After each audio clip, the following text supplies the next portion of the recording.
Olá, bem-vindos a mais essa nossa conversa. Hoje o foco é um texto chamado Andar na Luz, Amor, Julgamento e Novos Ciclos, escrito pelo presbítero Marcos Benedito. É um material que, olha, mergulha fundo em temas bem densos, né? Fim de ciclos na vida, essa diferença entre o julgamento que vem de Deus e o que a gente faz aqui, e o que significa mesmo viver no amor, na luz. Tudo isso numa perspectiva cristã bem clara. O autor usa bastante a Bíblia, né? Apocalipse, João, Isaías, Lucas. A nossa ideia aqui é tentar extrair o principal mesmo. Como é que o texto encara esses términos e recomeços? Quem pode julgar, segundo ele? E o que é, na prática, esse tal de andar na luz? Para começar, ele já solta uma frase de impacto, lá o de Apocalipse. Eis que faço novas todas as coisas. Isso já dá o tom, né? De renovação. Então vamos lá, vamos desempacotar isso. Exato. E essa promessa é chave mesmo. O texto não vê esses fins e começos só como eventos, sabe? Ele conecta tudo a uma dinâmica espiritual. O amor e o propósito de Deus estão no centro.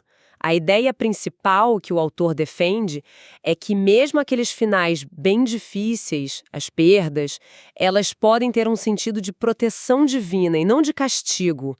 É uma forma de olhar para o sofrimento pensando nessa promessa, né, de que Deus está fazendo algo novo ali. Essa visão de que Deus encerra ciclos de dor, perda, erro, até aprendizado, mas por amor, para proteger e preparar o novo, é interessante. Ele cita Isaías: "Não vos lembreis das coisas passadas, eis que faço uma coisa nova." Mas, sendo bem sincero, na hora que a gente está vivendo o fim de algo doloroso, pensar que é proteção, nossa, é difícil, né? Parece só fim mesmo. Como é que o texto argumenta isso? Ele argumenta falando de uma sabedoria divina no tempo das coisas, né? Algo que a gente não entende na hora.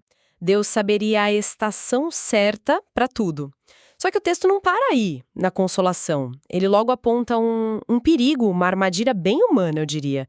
Que a pessoa passar por uma provação e depois querer que os outros passem pelo mesmo.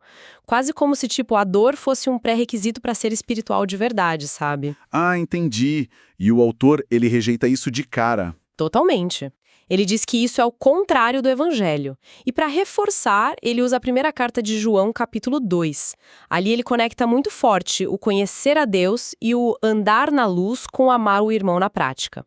O ponto é, se você foi curado de verdade, se entendeu a graça, você não vai querer que o outro sofra.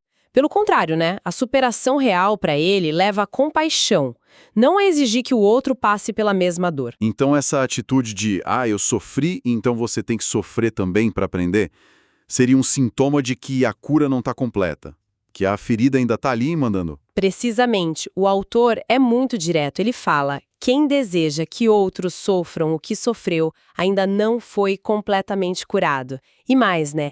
Quem não foi curado não pode conduzir outros à cura. A cura verdadeira, nessa visão, te transforma. E a prova disso é um amor prático. O Evangelho, então, não é para ser essa repetição de frustração que a gente passa adiante, mas sim amor em movimento, algo que restaura.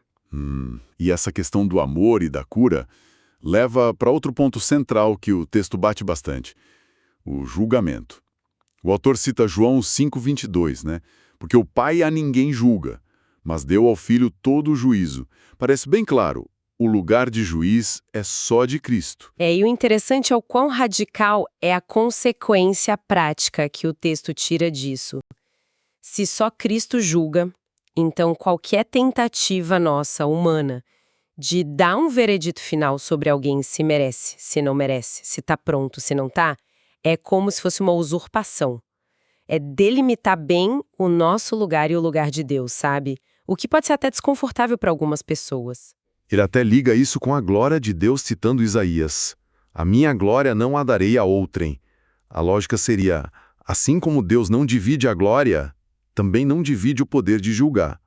Julgar o outro seria tentar pegar algo que é só de Deus. Exatamente essa linha. O texto sugere que essa função de juiz é tão de Deus, exercida pelo Filho, né, segundo João, quanto à própria glória dele. Então, querer fazer isso é se colocar num lugar que não é nosso. E isso muda tudo na postura que se espera de um cristão, uma humildade muito grande em relação ao que se passa no coração do outro, ao destino do outro. Faz sentido. E aí aquela frase do texto, quem anda na luz não julga, ilumina, ganha outra força, né? Não é só um jogo de palavras, é mudar o foco. Em vez de ficar apontando o dedo para o erro do outro, julgar, quem está na luz deveria usar energia para clarear o caminho, para ajudar, para dar suporte, iluminar. Mas, na vida real, como isso funciona? O texto fala de situações em que a gente precisa sim apontar um erro, colocar limite. É uma ótima pergunta. O texto não vai negando a necessidade de discernimento ou de correção, sabe? Que a própria Bíblia ensina em outros lugares. Mas o foco dele aqui é na motivação, no espírito da coisa. A crítica é contra essa postura de condenação, de se achar o juiz final da pessoa. Iluminar aqui parece ser sobre oferecer a verdade, mas com amor, sabe? Clarear o caminho com a graça do Evangelho, não com sentença.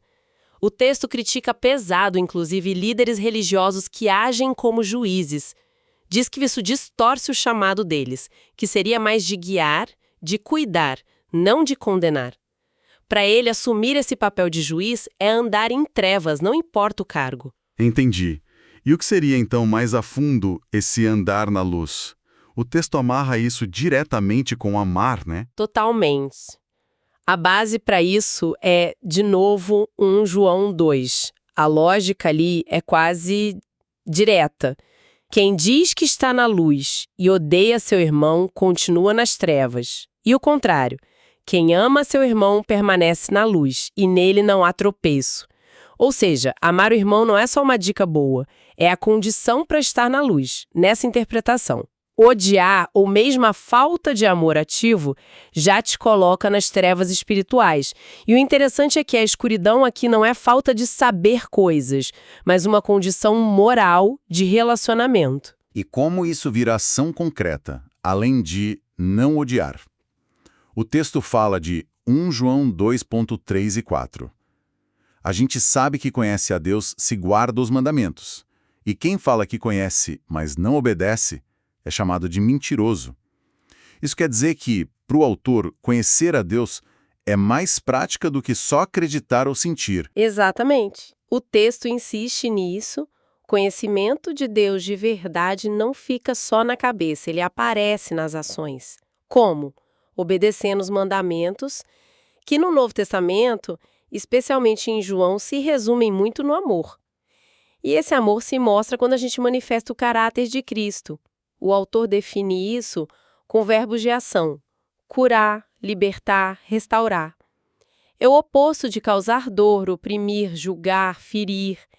Então, andar na luz é essa prática constante de fazer o bem, de perdoar mesmo, o que significa não ficar remoendo o passado, sabe? Deixar o Espírito Santo renovar a gente todo dia, como diz a teologia cristã. E essa coisa de não guardar o passado, perdoar, andar leve. O texto sugere que isso traz uma liberdade, uma leveza não só emocional, mas talvez espiritual mesmo, sem o peso da amargura, da vontade de julgar. Sim, é isso mesmo. Quem anda na luz, pelo que o texto diz, anda sem aquele fardo pesado do ressentimento, sabe? Sem a necessidade de controlar a vida do outro, sem a amargura das próprias feridas. A luz, nesse sentido, não é só clareza, é também leveza. Liberdade que vem de viver nessa dinâmica do amor e do perdão que Cristo ensinou. É um jeito de ser que deixa Deus ser Deus e a gente foca na nossa caminhada de amar e obedecer. E falando em feridas e como a gente reage. Aquele exemplo de Tiago e João em Lucas 9 é muito bom para ilustrar, né? Eles queriam que caísse fogo do céu nos samaritanos que não receberam Jesus. Uma reação bem visceral, quase de vingança. Exato. Uma retaliação na hora, né? Diante da rejeição. E o ponto crucial que o texto tira daí não é só o pedido deles, mas a resposta de Jesus. vocês não sabem de que espírito são. Jesus viu que a fonte daquele desejo de vingança não era o espírito dele.